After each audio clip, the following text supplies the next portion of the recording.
36 जिल्ह्यांच्या आढावा बैठका वेगवेगळ्या जिल्ह्यातल्या जिल्हा परिषदा, तालुका पंचायत, महानगरपालिका, नगरपालिका, नगरपंचायतीच्या चालू आहे। उद्या शेवटचा दिवस आहे। आज सकाळी मी इथं 9 वाजता चालवलो आहे। 9 वाजल्यापासून आत्तापर्यंत आजचे जे काही प्रांताध्यक्षांनी जिल्हे घेतलेले होते ते सगळे मी संपवले। दुपारी तुम्ही मला काही प्रश्न विचारत होता, मला त्याबद्दल एवढं सांगायचं आहे की जे काही आता TV वेगवेगळ्या चॅनलला चाललेलं आहे त्याबद्दलची पूर्ण माहिती मला काही नाही आहे। माझा त्या गोष्टीशी डायरेक्ट अजित पवार म्हणून दुरान्वयी देखील संबंध नाही। मला 35 वर्ष महाराष्ट्रातली जनता ओळखते। त्या संदर्भामध्ये मी उलट ह्या निमित्तानं संपूर्ण माहिती घ्यायचं ठरवलेलं आहे। कारण मागे एकदा 3-4 महिन्यापूर्वीची गोष्ट असेल की अशा पद्धतीचं काहीतरी चाललं आहे असं कानावर आलं, त्यावेळेस मी सांगितलं की असलं काही चुकीचं केलेलं मला चालणार नाही। असल्या कुठल्याही चुकीच्या गोष्टी कुणी पण करू नयेत अशा स्पष्ट सूचना मी दिलेल्या होत्या। परंतु त्याच्यानंतर परत काय झालं ते काही मला माहिती नाही। परंतु आता चॅनलमध्ये वेगवेगळ्या त्या जमिनीच्या बद्दल बरंच काही सांगितलं जातं।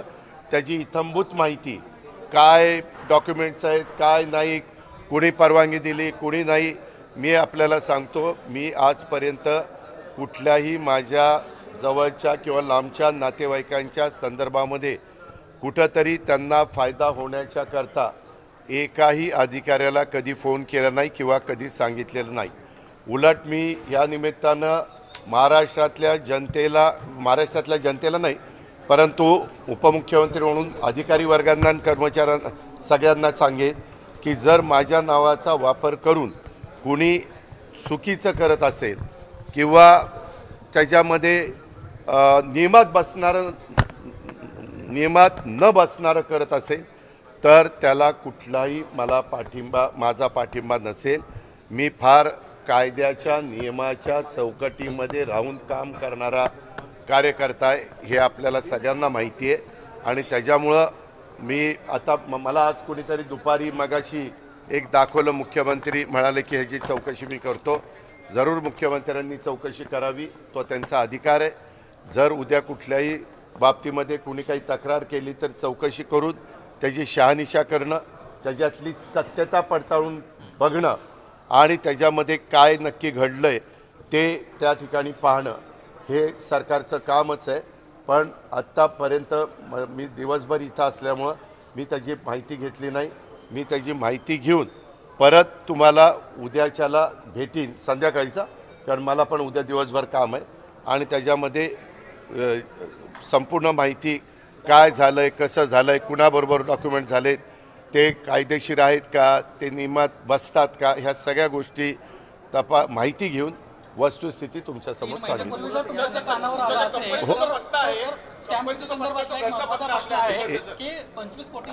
अरे बाबा ऐक ना, थांब, तुलाच फार कळतं का?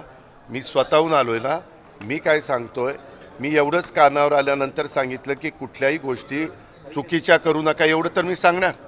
त्या पद्धतीनं मी सांगितलेलं आहे। परंतु आता ते काय तुम्ही स्टॅम्प ड्युटी म्हणताय, आणखीन काय म्हणताय, त्याची सगळी शहानिशा करतो ना। कारण मीच आज राज्याचा अर्थमंत्री म्हणून काम करत असताना कुठल्याही व्यवहारात कुणी टॅक्सच्या बाबतीत नियमाप्रमाणेच वागलं पाहिजे। टॅक्सच्या बाबतीत नाही, सगळ्याच बाबतीमध्ये नियमाप्रमाणेच गोष्टी झाल्या पाहिजे। कुणीही नियमाच्या बाहेर जाऊन काम करता कामा नये, ह्याच मताचं मी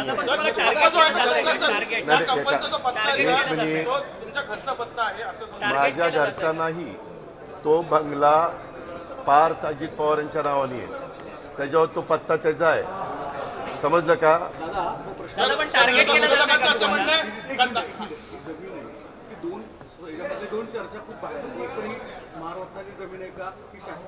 मी तेच सगळं सांगतोय सागर। मी त्याची सगळी माहिती इत्थंभूत घेतो, कारण मी ज्यावेळेस बोलणार आहे मला आत्तापर्यंत माहिती नाही। मी आत्ता बोललो नसतं तर तुम्ही म्हणला असता की बाबा इथं कुठंतरी पाणी मुरतंय।